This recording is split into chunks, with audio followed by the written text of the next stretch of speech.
The New Republic just ran a story about the vulnerable minorities who want to flee America, including the author, a gay man trapped in the dystopian homophobic hellscape that is New York City. I wonder if he knows that there are 66 countries where just being gay is a crime. Cute story in the news last month. Burundi's president called on his citizens to stone gay people, and not in the good way. Wow, suddenly the don't say gay law doesn't sound all that bad. And Uganda? Oh, they don't just give you a ticket for parking in the rear. You can get the death penalty for it.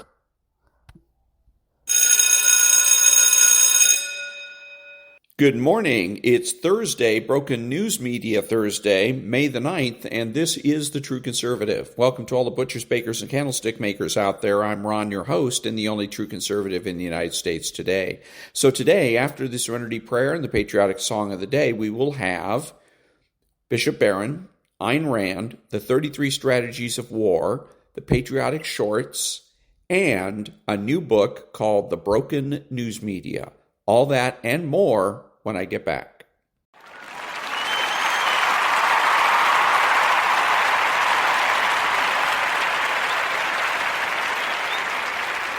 God, grant me the serenity to accept the things I should not change, the courage to change the things I should, and the wisdom to know the difference. Amen.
Thank you. And now, Stu Varney with the headlines. Morning, Maria. Good morning, everyone.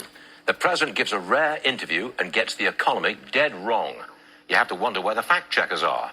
Biden says inflation was at 9% when he took office. That's wrong. It was 1.4%. He says inflation is the result of corporate greed. That's debatable. He says we have the strongest economy in the world. Let's just say President was in heavy spin mode 6 months from the election. An astonishing reversal of decades-long policy. Biden has placed an embargo on weapons for Israel. The president does not want the Israelis to finish off Hamas. Netanyahu insists they're going to do it, so Biden cuts off the weapons. In effect, Biden is protecting Hamas. To the markets, stocks mostly lower in the pre-market session. We're down 80 on the Dow. The rest are just fractional losses, S&P and NASDAQ. Interest rates are a little higher. The 10-year moving back right around 4.5%. We're now at 4.50 precisely. The 2-year, last time I checked, it was 4.84. Now it's 4.83. Moving a bit lower there.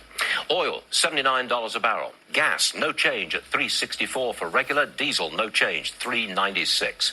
Gold, little changed, around $2,300 an ounce. It's actually up 9 at $23.31. All right, politics. The president offers new rules for the border. They are not designed to keep people out. Our sources tell us the rules simply speed up the entry process. More disturbances on campus overnight, and squad member Rashida Tlaib is disturbed when other members of Congress denounce anti-Israel protests. Another squad member, Cori Bush, says anti-Israel protesters have been, quote, violently beaten without provocation, end quote. On the show today, a poll in the key swing state of Pennsylvania shows Donald Trump leads Joe Biden by 4 points. It is Thursday, May 9th, 2024. Varney and Company is about to begin. And that was Stuart Varney with the headlines. Back in a minute.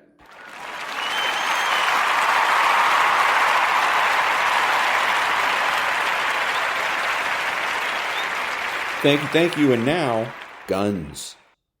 Hey, Hickok 45 here. Got the FN 5.7. If you've seen our 1911 full auto video, you know what I'm about to do here. Let's make this thing fire full auto.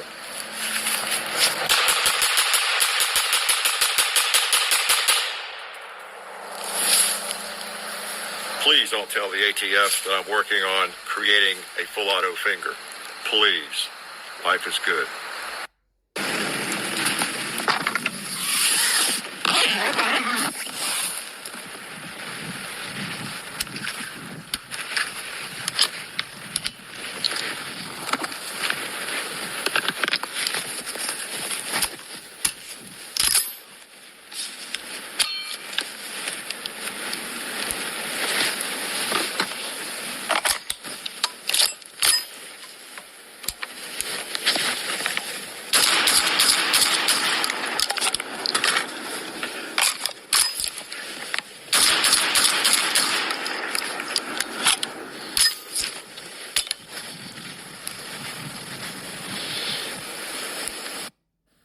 Welcome to part one of things that should not exist because of BS gun laws.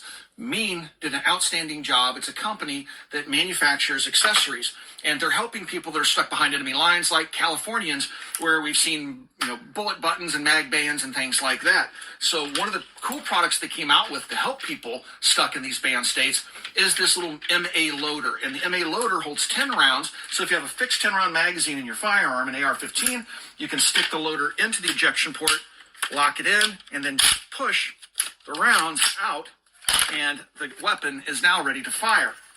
It's loaded the gun perfectly. So that's pretty cool. Now, there's plenty more of these types of devices out there, and we'll cover them in future videos. Thank you for watching. What Alec Baldwin didn't know, because he refused the training. This is a single-action revolver. In every scene, he draws with his finger in the trigger. It's clearly visible on that set. Well, the hammer, it has 3 positions. The first one is eighth cock, which keeps it off the primer, sort of a safety feature. Half cock allows you to open this gate and rotate it, load and unload. And then full cocked, it's ready to go. If you just touch this light trigger, it fires. We know that. But if you have your finger in the trigger guard, intentionally or not, you may be lightly touching on that trigger, and then suddenly Anytime you pull the hammer back, fanning it and releasing it fires, or if you pull it with the hammer and it slips off your thumb, which is probably what happened, it fires. This little guy here looks real convenient, right? Shorter barrel. And guess what? This little guy is very convenient. The problem is the magazine tube is the same length of your barrel. So you buy the capacity of your rifle, meaning the amount of ammunition it stores in the magazine, based on the length of the rifle. So in cowboy action shooting, traditional cowboy action shooting, you never fire more than 10 rounds out of your rifle. Therefore, a little shorty like this that holds only 10 rounds, good to go. But if you're in the field or you're shooting a brutality match where we have no such 10-round limitations, you want the most capacity possible. That means you want the longest barrel possible, and you just deal with the realities of the ergonomic loss, whatever that means, for having to move in and out of barricades and stuff with a slightly longer barrel. Frankly, doesn't matter that much. Hickok 45 here, feeling really guilty, feeling really bad about having neglected one of my best firearms, my Arsenal SGL 20 AK. Haven't shot it in years. I should be ashamed of myself.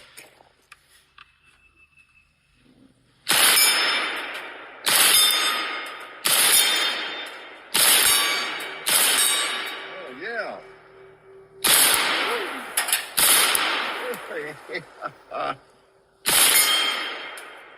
Yes. My advice is don't neglect your favorite and your very best firearms. Be better than I am. Life is good.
If I were an American combatant in World War II, I would probably take an M1 carbine if it were up to me.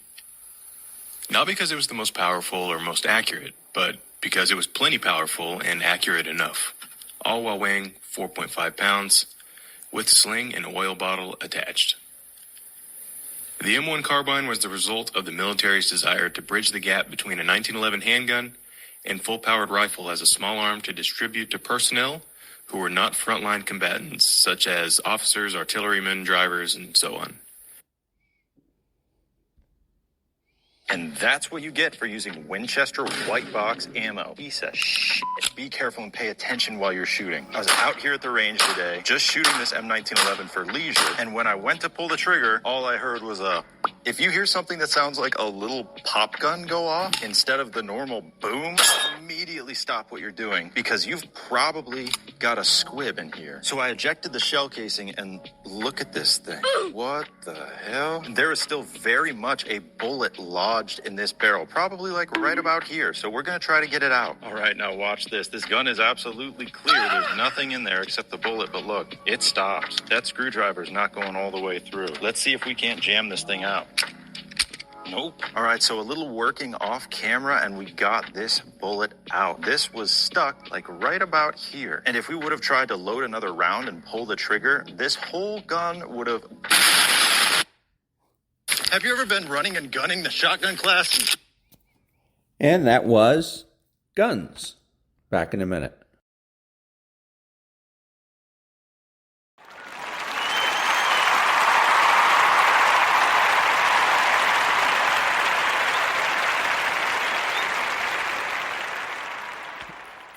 Thank you. And now, something a little different. Instead of the patriotic shorts, we will have the 13 Rules of Power, Rules for Radicals by Saul Alinsky.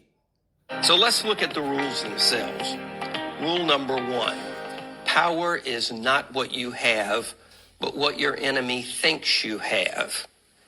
If you can fool your adversaries, whether that's in a legislative battle, whether it's a threat of a boycott, no matter what sort of action you're taking, if you imply power and resources, you may fool your enemy into thinking you have more power, more organizational ability than you have.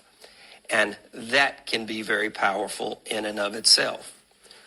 Rule number 2, never go outside the experience of your people. People aren't comfortable with things that they have no familiarity with.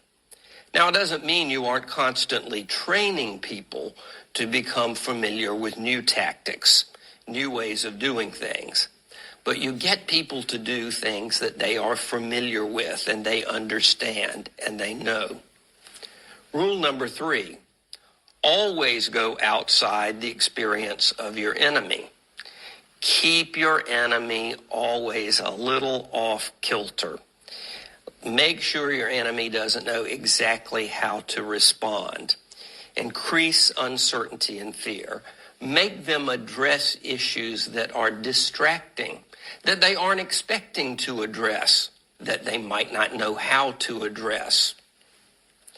Rule number 4, make the enemy live up to their own book of rules. And this is extremely important, and this is straight out of Antonio Gramsci, the Italian communist.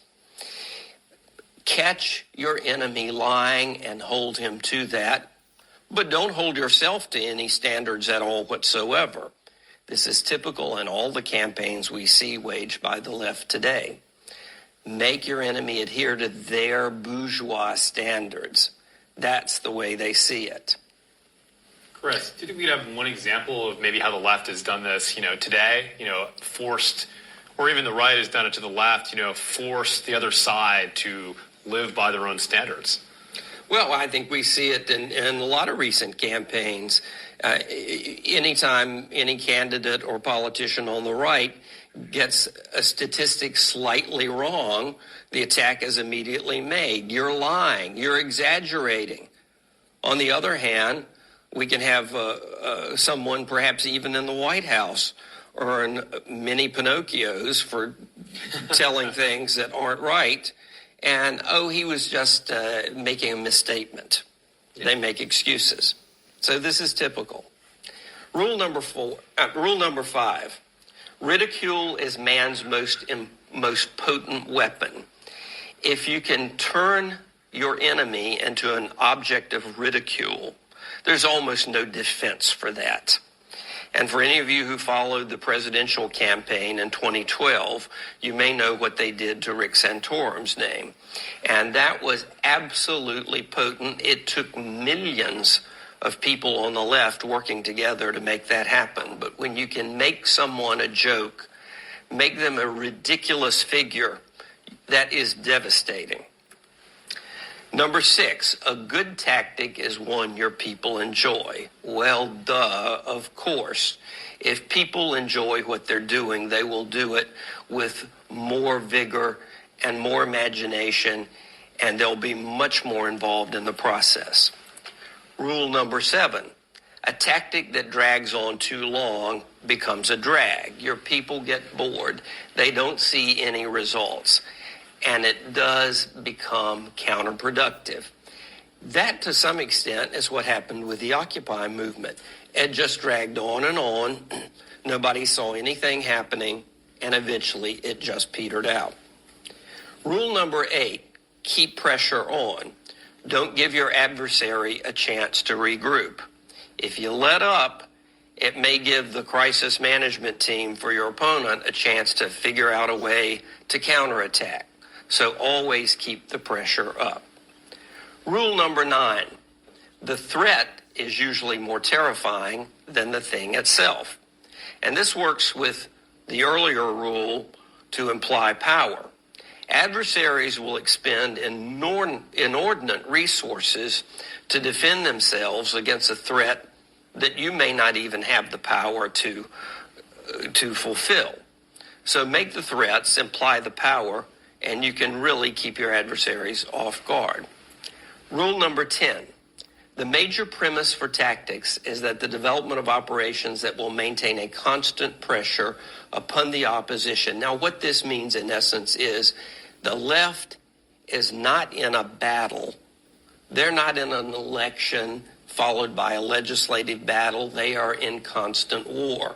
On the right, we see politics like a basketball game. We go sit in the bleachers, we cheer for our team, then we go home, back to our families, our communities, our churches and synagogues, and we live our lives. That's not how the left sees it. The left sees this as constant war. Rule number 11, if you push a negative hard enough and deep enough, it will break through to its counter side. Now, what they mean by that is you keep pushing and pushing and pushing, and eventually you may win sympathy from the public at large, or you may push your opponent into overreacting, which can earn you sympathy from the public at large. Rule number 12, the price of a successful attack is having a constructive alternative. That is, you have to have a demand. You have to have a solution, because you may have your opponent simply cave in. This is especially true in legislative battles or demands for public policy changes. So you need to have a demand, so if they cave, you can tell them what you want. Rule number 13, and this is the favorite of the left. We see it in every campaign. We see it on MSNBC regularly. Pick the target, freeze it, personalize it, polarize it. They pick their targets on the right, and they try to make these people radioactive, hurling the epithet racist at anybody and everybody they want to make these people untouchable. That is their favorite. And that was the 13 Rules for Radicals by Saul Alinsky. Back in a minute.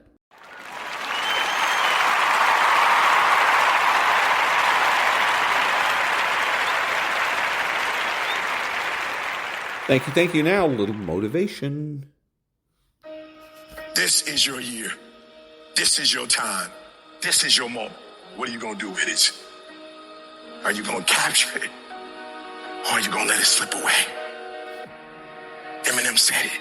If you had one shot, one opportunity to seize everything you've ever wanted, would you capture it? Or would you let it slip away? And so I ask you the question, how bad do you want it? How bad do you want it? Do you want it as bad as you want to breathe? Or do you just kind of want it? What's the single most important key to success above anything else? It's not talent, it's not skill, it's hunger. The common backstory for the successful people is hunger. Intelligence is not it. There are people less intelligence, less skill, less ability to perform at a higher level because they've never lose their hunger. How do you create your life? You get hungry for something, don't you? If you get enough hunger going in you for an answer, you'll find the answer. If you get a hunger up inside of you that says, I got to take things to a next level, I got to achieve, I got to make a difference, I got to expand, you will find the answer. People's intelligence will expand if they got enough hunger. But if you got everything and you're not hungry, you're not going to have much. Anybody can do anything and set their mind to. It depends on how bad you want it. And if you want it as bad as you want to breathe, nobody can stop you. Personal power means the ability to take action, to follow through, to take the steps that are necessary to take an idea and translate it into reality. And it's the number one tool that most people in life never exercise, and it's the gift that every one of us has right now and at any moment in our life. You can start using your power. You can start following through. You can take this idea in your head and turn it into physical reality. Whether the idea is how you want to make your relationship, or the kind of money you want to make, or a business you want to start, it doesn't matter. It is available right now. All you do is decide and then follow through. See, Michael Jackson can move the way he does because every single day, the question he asks himself is, how can I make this better? Where focus goes, energy flows. What are you going to focus on? Because whatever you focus on, you feel and you move towards. It's your decisions that are controlling your destiny. So the first decision you make every moment is, what are you going to focus on? You want to change your life? Make a new choice. You want to change your income? You can go to 1 million classes on making more money. Until you make a shift into what is a must for you, you won't. When you do, you'll find a way. Concentration of power says this. If you focus on something every single day and you ask yourself, how can I improve it? And you demand from yourself that somehow it has to get better, you will master that area of focus. I don't care what it is. And if you don't have what you want, stop telling yourself the story because you don't have the money over time. That's bullshit.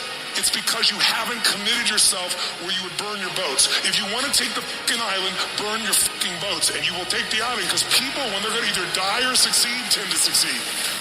The power to hold on in spite of everything. The power to endure. The hunger, the ability to face defeat again and again without giving up. When you're hungry, you don't care about the facts. You don't care about the odds. This is a winner's quality. You have that quality within you. The people that are running at their dreams are the people that are hungry, that know if it's going to happen, it's up to them. They know they're going to have hard times. They keep on running because they're saying within themselves, I'm the one. No matter how bad it is or how bad it gets, I'm going to make it. Commitment. It means taking a stand for you. Commit means to carry into action deliberately. Commit means to make it happen no matter what. See, when you make a commitment, I'm going to become wealthy. When you make it important, when you decide I'm going to do it no matter what, life changes for you. See, most people don't keep their commitments to their commitments. That's why they lead lives of misery, lives of unhappiness. Whatever commitment that you make, keep your commitment to your commitment, no matter what. If it's hard, then do it hard.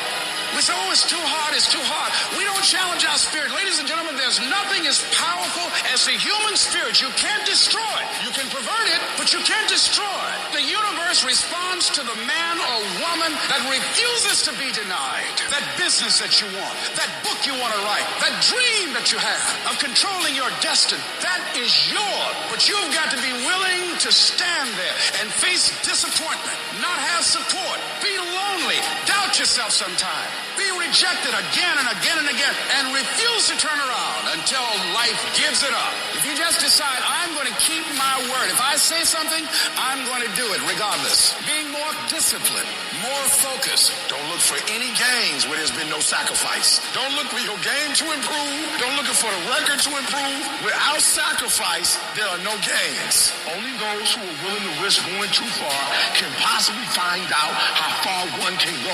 Look, you got to want it as bad as you want to breathe. And when you want it as bad as you want to breathe says, I'm willing to make any sacrifice.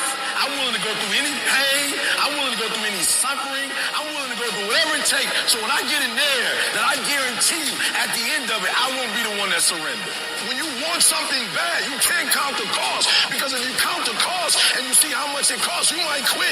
You might give up. So you got to go in knowing that I don't count the cost. I do as many push-ups as it takes, as many reps as it takes. I study as long as it takes. I pay whatever the price is. Why? Because if I start counting the cost, I might quit. I might give up. I might surrender. Don't count the cost. You just do whatever it takes to get whatever you want. In those times when you want to quit, you make sure you remember one thing. All those times and hours and days you sacrifice to be the best. You will never regret making a sacrifice, ever. And that was a little bit of motivation. Back in a minute.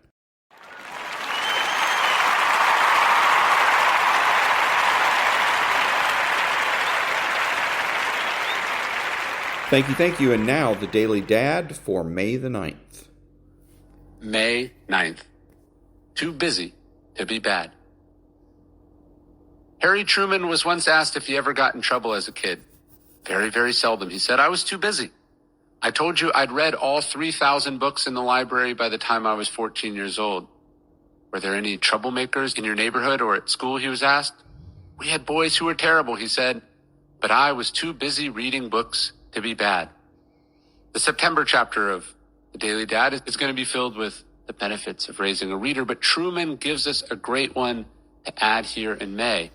Readers very, very seldom get in trouble. They're too busy. They already live in a world of high stakes, that of history, of great novels, of epic stories. Why do they need to go around creating drama and problems in the real world? Of course, kids get in trouble for a lot of reasons, but not having anything better to do is one you can solve right now. Introduce them to the world of books, challenge them, incentivize them to read, let them fall in love with those worlds and live there as much as they want. It'll cause a lot less trouble for both of you. And that was the Daily Dad for May the 9th. Back in a minute.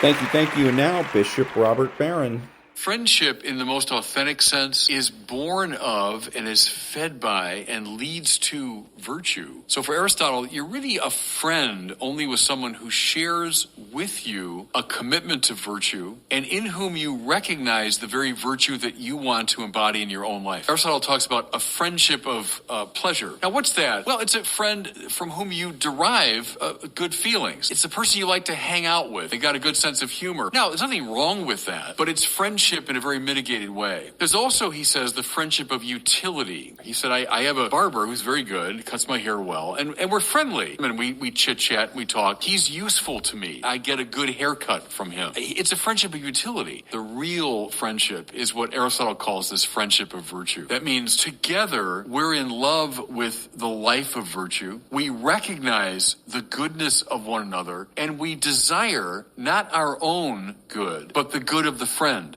And that was Bishop Robert Barron. Back in a minute.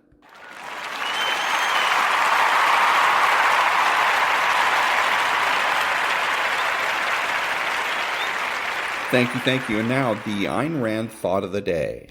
Some people declare that to be a conservative means to uphold the status quo, the given, the established, regardless of what it might be, regardless of whether it is good or bad, right or wrong, defensible or indefensible. They declare that we must defend the American political system, not because it is right, but because our ancestors chose it. Not because it is good, but because it is old. America was created by men who broke with all political traditions and originated a system unprecedented in history, relying on nothing but the unaided power of their own intellect. But those neoconservatives are now trying to tell us that America was the product of faith in revealed truth and of uncritical respect for the traditions of the past.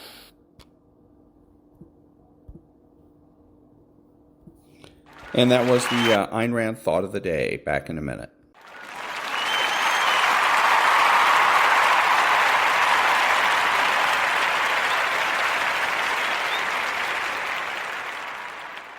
Thank you. If you're a Democrat, you should be voting Republican because the Democrat Party has been on the wrong side of history since the Civil War. Vote Republican. Back in a minute.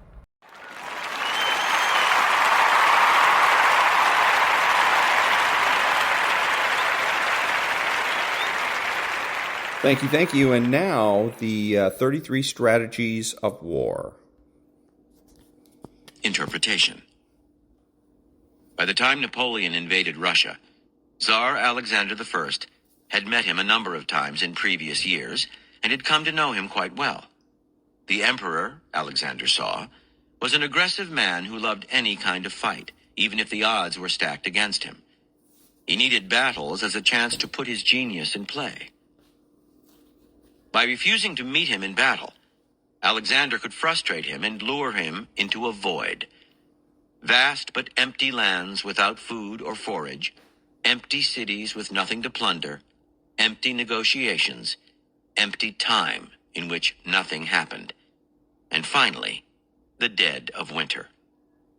Russia's harsh climate would make a shambles of Napoleon's organizational genius, and as it played out, Alexander's strategy worked to perfection. Napoleon's inability to engage his enemy got under his skin. A few more miles east, one solid battle, and he could teach this cowardly foe a lesson. His emotions, irration, anger, confusion, overwhelmed his ability to strategize. How could he have come to believe, for instance, that the fall of Moscow would force the Tsar to surrender? Alexander's army was still intact, the French had grown frighteningly weak, and winter was coming. Napoleon's mind had succumbed to the powerful pull of the void that he had entered, and that led him far astray. Alexander's strategy wreaked havoc on the French soldiers as well, who were renowned for their superior discipline and fighting spirit. A soldier can endure almost anything except the expectation of a battle that never comes and a tension that is never relieved. Instead of battle, the French got endless raids and pinprick attacks that came out of nowhere, a continuous threat that gradually built into panic. While thousands of soldiers fell to disease, many, more simply, lost the will to fight. It is human nature to not be able to endure any kind of void. We hate silence, long stretches of inactivity, loneliness. Perhaps this is related to our fear of that final void, our own death. We have to fill and occupy empty space. By giving people nothing to hit, being as vaporous as possible, you play upon this human weakness. Infuriated at the absence not just of a fight, but of any kind of interaction at all, people will tend to chase madly after you, losing all power of strategic thought. It is the elusive side, no matter how weak or small its force, that controls the dynamic. The bigger the enemy, the better this strategy works. Struggling to reach you, the oversized opponent presents juicy targets for you to hit. To create the maximum psychological disturbance, you must make your attacks small but relentless, keeping your enemy's anger and frustration at a constant boil. Make your void complete. Empty negotiations, talks leading nowhere, time passing without either victory or defeat. In a world of accelerated pace and activity, this strategy will have a powerfully debilitating effect on people's nerves. The less they can hit, the harder they will fall. And that was from chapter 26, Deny Them Targets, from the 33 Strategies of War by Robert Greene. Back in a minute.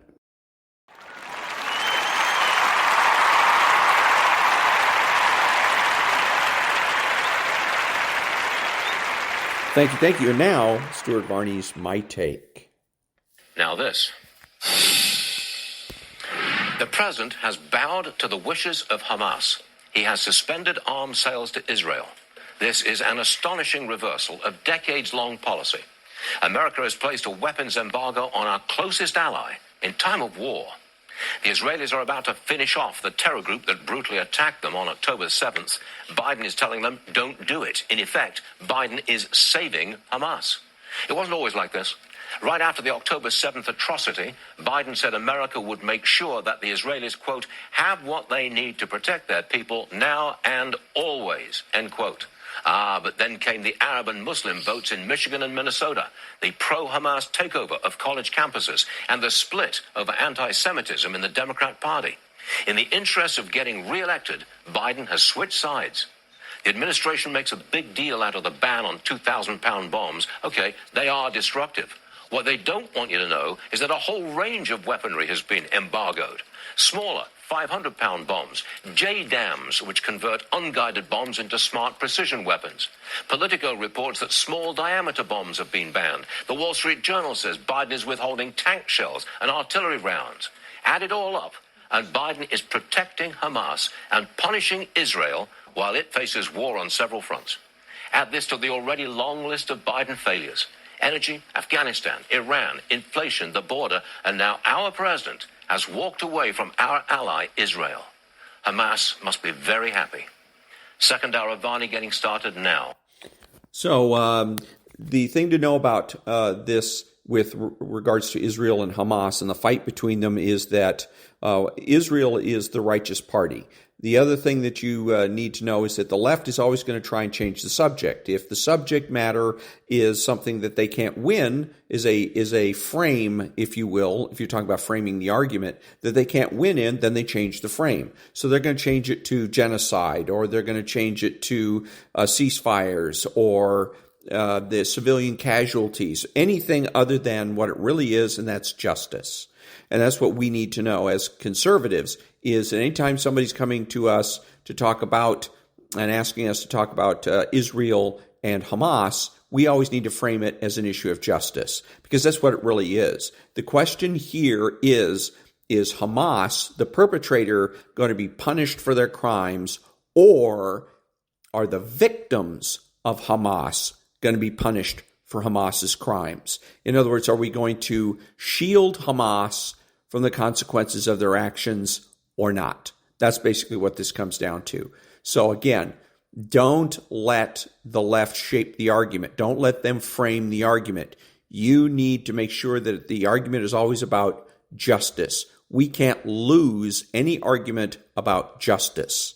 So the other thing I want to say is that Stuart Varney's show makes a mess of this whole situation, and we see this with news programs all over the place because now they blend news and commentary. Sean Hannity screws everything up because, again, he's a blend of news and commentary. The problem is you can't tell when he's speaking always whether or not he's speaking strictly as a news person or he's speaking as an editorialist. It used to be when I was growing up that they were separated. There was a nice big wall. You would have the news, and then the news station would have an editorial time. And they would say, this is an editorial from our station. And then their general manager would come out and give the editorial and tell his opinion and the station's opinion on that particular subject. So it was always well separated. The same thing in newspapers.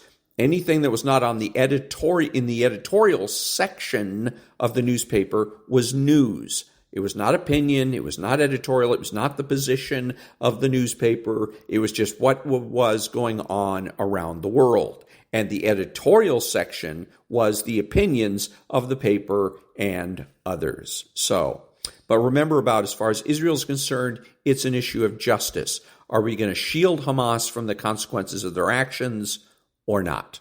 Back in a minute.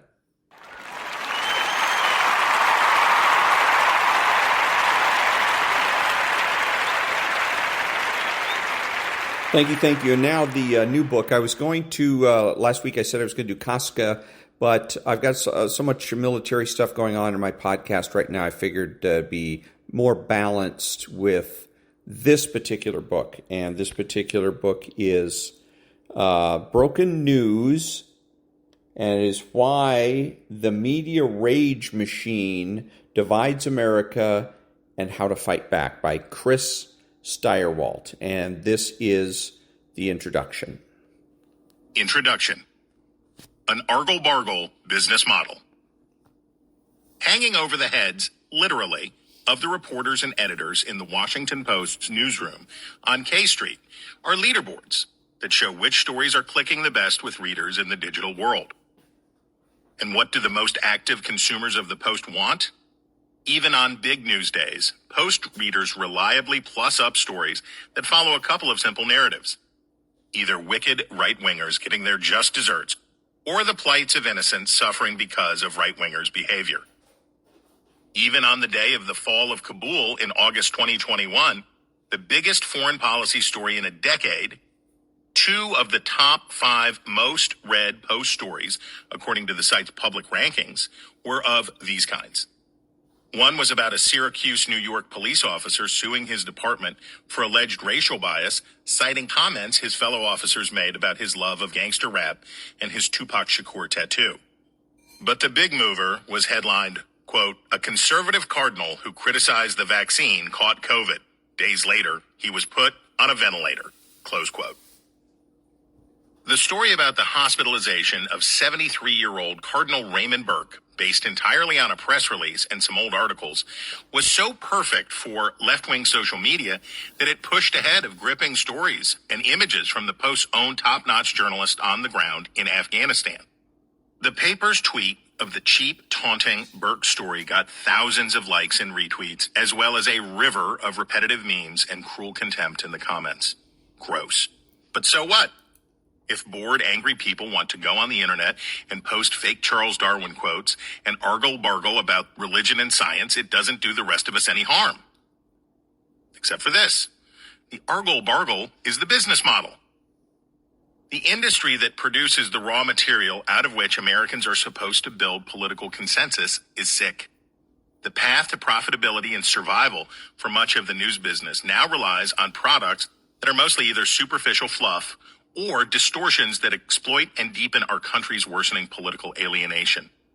The hatred people feel for their fellow Americans is not just a byproduct of political coverage, but a necessary component of making much of that coverage profitable. And it's not like you don't know it. Anger at or concern about the health of the news business was for decades a mostly right-wing issue. The focus was on Republican perceptions of liberal bias in the mainstream press. So Democrats mostly shrugged off the alleged problems. The claim was consistently overblown by Republicans, but even when it wasn't, why would Democrats complain about the referees siding with the home team? But in the past 20 years, particularly since 2015 and the ascendance of right-wing populism, the worries about how the news business works have become a bipartisan obsession. As with so much today, though, partisans are talking past each other as they seek to exploit the problem for their own advantage. It is sadly fitting that the acrid, partisanship-soaked public discourse created by our dumb news media prevents needed repairs to the media itself. My hope for this book is that we can talk about the underlying problems with the industry, not the problems as they work for or against one party or faction. This is not intended as a liberal book or a conservative book, or really a political book at all, even as it examines media and politics. I have tried in every way I can to bring a spirit of fair inquiry and impartiality to my assessments. I am sure you will find my objectivity lacking at points, but my goal here is in no way to seek partisan advantage for anyone. As a journalist, I believe that what is wrong with my vocation and the industry in which I work is harming Americans left, right, and center. Major players in the news business are abusing their privileges and shirking their duties, and we all pay the price. There are lots of books and articles that talk about how the news media is hurting select groups, Republicans or Democrats or populists or minority groups or the family or whatever suits you. But that kind of blame casting just alienates us further, replicating the core defect of the news media that critics are attacking. There's no trophy for being more harmed by our lazy, alienating press. We're all losers in this one. The agenda at many outlets is to move away from even aspirational fairness and balance and toward shared anger and the powerful emotional connections it can create. I started out talking about the problem at the Washington Post, not because it is an industry leader in monetizing hate, but because the paper was late to the conversion to brain-dead partisan tribalism. Once famously stodgy and mainstream, the Post embraced a new role as a combatant in the war against Donald Trump and the American right, which created a new permission structure for what qualified as news. Journalism professor Nikki Usher praised the Post's success in 2018 at using contempt to finally generate massive readership and profits. It came after the paper's long failure to cash in on angry left rage traffic prior to the Trump era. She put it this way in an interview with NBC News: "The Post is optimizing for anger a little bit better. The neatest part of the optimizing for anger trick is that editors can let the digital newsroom leaderboards do their work for them. Reporters who want to get ahead will keep churning out simplistic, low news value, highly clickable stories about Tupac-loving cops or stricken old right-wing clerics. Thinking about writing something unconventional? Considering puncturing popular opinion? Want to explore political questions with subtlety and nuance? Just look up and see what the tote board says. Those aren't the kind of stories with upward mobility. The Post employs lots of top-notch reporters, some of whom are left alone to do prestige journalism. But the trend is clear. Sneering at the right and flattering the left is the house brand at the WAPO. That's what clicks, and it would take an iron will or a serious lack of ambition to resist. And it paid off, at least in the short term. Once the Post got good at chasing rage clicks, it was on its way to serious profits after years of lagging the pack. The paper would rake in more than $100 million in digital ad revenue in 2017, plus the subscriptions of more than 3 million digital-only subscribers. The Post, like many in the mainstream, is replicating a kind of coverage that was typically more common on the right at the turn of the century. Talk radio, the conservative side of the internet, and the Fox News primetime lineup had long ago figured out the value of performative outrage and resentment. Rush Limbaugh, for hours on end, could lambaste the corruption, incompetence, and deceit of Democrats and the, quote, drive-by media without ever having to say anything bad about a Republican, unless it was to very occasionally single out the occasional rhino. We are smart, they are dumb. We are good, they are bad. The one-sided, grievance-driven outrage made Limbaugh and some of his many imitators across the right-wing media very rich.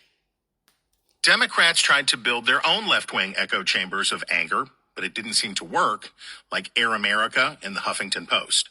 The process, though, was only just beginning. MSNBC's primetime shows may have been the junior varsity compared to Fox in ratings, but the playbook was now available for everyone to follow. Balanced, thoroughly reported news is hard to do, expensive, and often boring. Tribal outrage is easy, cheap, and entertaining. What you'll hear in this book is how market pressures on the news media led decision makers at outlets high to low and left to right to embrace fear and rage as business models. After decades in a stable, mostly closed marketplace, the giants of the media business were unprepared for the challenges presented by a series of threats enabled by new technology. Cable television, the internet, smartphones, and social media. Those threats both enhanced and were enhanced by dramatic changes in the way Americans thought about the news and the way they consumed it, or, very often, didn't consume it at all. Like elites in almost every story of mass disruption, the rulers of the media world ignored or minimized the problem right up until the moment they freaked out. That panic led to a series of short-term decisions that would speed and intensify the coming collapse. We watched similar cycles in lots of sectors over the past 30 years, as the very same technologies and social disruptions wrought chaos. But while the news is not superior to, say, manufacturing, retail, or entertainment, it is different in one important way. The members of my vocation are supposed to discover and share information that provides the foundation for the decisions we must make together in a free society. The American system can endure without blockbuster video, but not without the news. Don't worry, I'm not about to give a lecture about the First Amendment and how ours is the only industry mentioned by name in the Bill of Rights, something, democracy dies in darkness. But I am saying that there are unique consequences to failures in the news business because of the centuries-old close connection between the press and politics. Nor am I saying the news media used to be great and have only now gotten bad. This book is partly intended as a cure for the drippy nostalgia that afflicts so much of the discussion about what's wrong now. As you'll see, we have been in serious trouble with how we get our news many times before. Those experiences should not only give us hope that we can get through the current troubles, but offer some insights on how to do it. But we do have to be clear-eyed about the fact that the problem in my business has serious implications for every American. A nation that doesn't have reliable access to impartial information is in trouble. A news business that makes its money by promoting political dysfunction and sharpening sectarian hatreds is a serious threat to our liberty, peace, and prosperity. How media companies make, or quite often lose, money is a driving force behind the many ills that Americans understandably complain about in journalism. Shoddy reporting, sensationalism, a preference for conflict, and now, more than at any time in recent history, bias. As news outlets struggle to find profits after the great digital disruptions of the past 2 decades, the same social media pressures that did them in offer a pathway back to profits. Media scholar Andrei Miroshnichenko coined the phrase post-journalism to describe the trend. Unable to sell large, diverse audiences to advertisers, news outlets increasingly focus on developing highly habituated users. But to cultivate the kind of intense readers, viewers, or listeners necessary to make the addiction model profitable, media companies need consumers to have strong feelings. Fear, resentment, and anger work wonders. It helps news outlets create deep emotional connections to users, not just as users of a product, but as members of the same tribe. As Miroshnichenko put it, to relocate the gravity of their operation from news to values. Rather than face opposition from the journalists actually making the content, sometimes the folks in the newsroom are pushing the same way. Reporters increasingly disdain the old virtues of fairness and balance as both sidesism, reimagining the ancient vice of bias as something honorable. Opinion pages become more homogeneous. Story selections become more predictable. Most ominously, post-journalism produces stifling groupthink inside news organizations and serious consequences for journalists who dissent. When powerful market pressures for coverage steeped in negative partisanship combine with the social pressures for conformity among journalists themselves, balance seems impossible and anger-driven coverage becomes inevitable. What we think of as bad news can score like gangbusters if it is scary and rage-inducing. But news that is bad for your audience's ideological in-groups is clickbait kryptonite. In such a competitive marketplace, riling people up against the other side isn't enough. You've also got to create a safe space for consumers to plop down and contentedly contemplate ads for beet-based nutrient powders, reverse mortgages, and copper underpants. If you challenge their assumptions or suggest that their avatars in the culture war are wrong or losing, they may leave for competitors who offer more complete protection from harsh realities. Take it from me. Despite a successful decade as the politics editor at the Fox News Channel, I got canned after very vocal and very online viewers, including the then President of the United States, became furious when our decision desk was the first to project that Joe Biden would win the former GOP stronghold of Arizona in 2020. The call was the handwriting on the wall for Trump's chances, and it delighted Democrats almost as much as it infuriated MAGA land.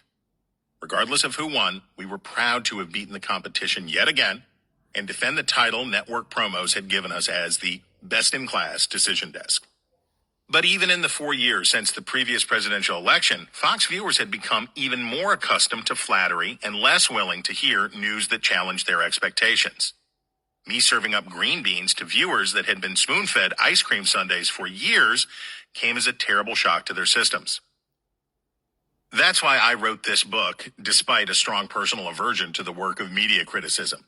I'm not saying that it can't sometimes be done well or that it isn't necessary, just that I think it's usually not worth the effort and risks. Media criticism has become its own rancid subculture inside the already rotten media business. Very often, partisans will retreat to media criticism when the actual issues are running against them. If you're a Democrat, it's a lot more appealing to talk about what nutty stuff Fox News hosts said about some screw-up President Biden made than it is to talk about the screw-up itself.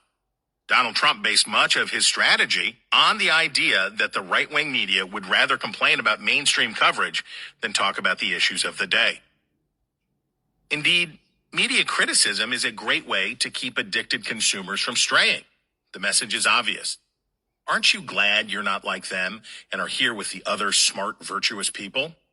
To me, most of the policing that journalists do of each other is pointless. Nobody watching Don Lemon on CNN is saying, yeah, but they really made a good point about his bias yesterday on Fox and Friends.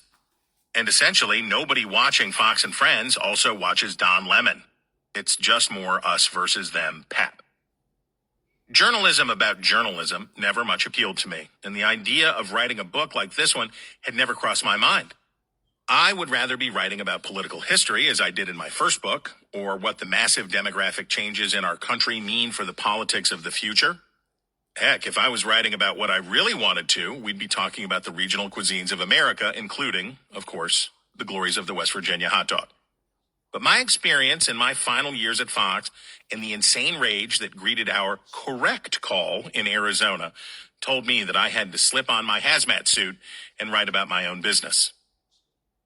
So who am I to have a book's worth of observations and opinions about the news? I claim no special expertise as an economist or social psychologist to examine media consumption trends in the news industry. I have made many of the same mistakes and taken lots of the same sloppy shortcuts that I identify as problems. I make no pretense that I have always been on the side of the angels in this business, but I have definitely paid my dues in it. I got my first newspaper job when I was 17 years old, the summer before I started college. It was at my hometown newspaper, The Intelligencer, in Wheeling, West Virginia. I applied not out of any burning desire to be a reporter. I probably still imagined I'd be a lawyer or politician then, but because I needed to get a job fast. I had plans for a delightfully misspent 3 months, but my father had other ideas. I suppose I thought newspapering might be a good resume builder, and at any rate, it was infinitely better than my other prospect, wearing a paper hat with a dancing hot dog on it, while hawking frankfurters from a cart on Chaplin Street. But from the moment I entered that newsroom nearly 30 years ago, I was a goner. The carpet was held together with electrical tape, and the circa 1975 word processing terminals, yellow lacquered by cigarette smoke, required the delicate touch of a bomb technician to operate. The people who worked there were surly about their low pay and long hours, prone to foul language, and a love of pitchers of cold beer. I was, of course, immediately in love. I had found my tribe. And that was the beginning of or half of the introduction, An Argle-Bargle Business from Broken News, Why the Media Rage Machine Invites America, divides America. Okay, let's try it again. Broken News, Why the Media Rage Machine Divides America and How to Fight Back by Chris Steyerwalt. Back in a minute.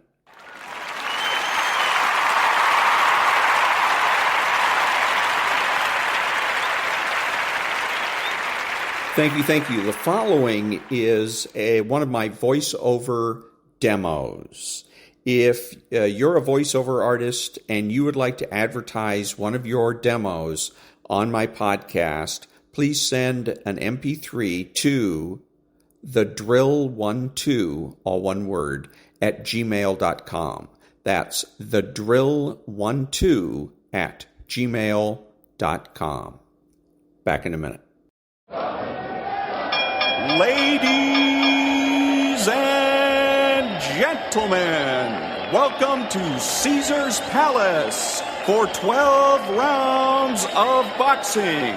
In the red corner, from Los Angeles, California, wearing the red trunks with the gold trim, weighing in at 125 pounds, the lightweight champion of the world, Danny Little Red Lopez. Well, Bill, our winners get a home theater receiver. That's right. Experience the full potential of high-definition video with this 72-channel digital home theater receiver from Yamaha. But wait, that's not all. They also get a 5.1-channel surround sound system from Mirage. With 5 palm-sized speakers and a compact subwoofer cube, the MX 5.1 brings you huge immersive sound with Mirage's omnipolar technology. All from the Spiegel catalog, Chicago, Illinois, 60609. And they're taking closer order as down the stretch they come. Mr. Hot Stuff has 3 lengths to make up with chocolate candy last. On the rail, take the points behind that gallant son with chocolate candy gaining on the outside. In the lead is Pioneer of the Nile being tackled by chocolate candy. They're neck and neck as they come to the wire. And Pioneer of the Nile holds off chocolate candy and wins the Santa Anita Derby. And now, on your feet, time to greet holder of 14 NBA titles, your home team, your Los Angeles Lakers. Number 3 at 6'8", fifth year out of UCLA, playing forward, Trevor Ariza. Starting at center, number 17 at 7 feet, fourth year out of St. Andrews High School, Andrew Bynum. And at guard, number 24, 6'6", 13th season out of Loyal Marion High School, Kobe Bryant.